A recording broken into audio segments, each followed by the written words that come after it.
Title si Kuya Delivery na hindi marunong sumuko. Isang araw, may delivery rider na si Jomar.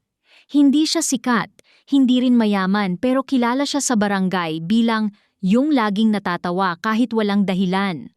Kahit sobrang init, sira minsan ang motor at kulang sa tulog, ngingiti pa rin siya habang sumisigaw ng, "Order niyo po, kasama na po free smile." Pero ang hindi alam ng iba, mabigat pala ang buhay niya. Mag-isa lang siyang nag-aalaga sa lola niyang halos hindi na makakita.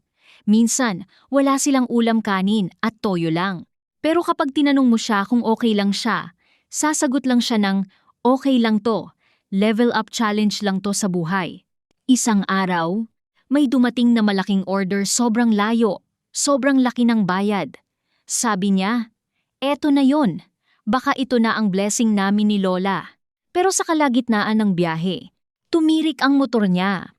Sa gitna ng kalsada, walang tao, malakas ang ulan. Napaupo siya sa gilid at doon na siya napaiyak. "Lord, pagod na po ako pero hindi pa ako susuko kasi wala akong choice." Pero kahit umiiyak, napatawa pa rin siya.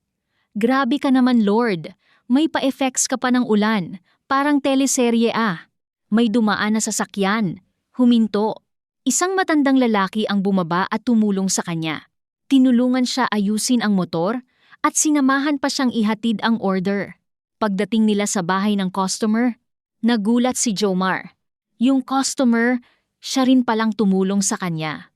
Ngumiti ang matanda at sabi, "Matagal kitang pinapanood. Kahit hirap ka, hindi ka nawawalan ng bait at ngiti.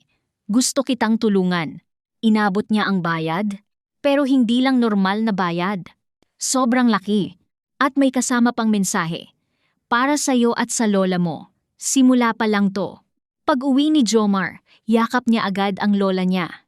"Lo, hindi na tayo magugutom." Napangiti ang lola niya kahit malabo na ang mata. At si Jomar, umiiyak, pero tumatawa pa rin.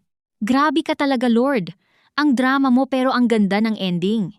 Aral sa buhay. Kahit gaano kahirap ang buhay, huwag mong kalimutan ngumiti. Hindi mo alam, may taong nakakakita ng kabutihan mo.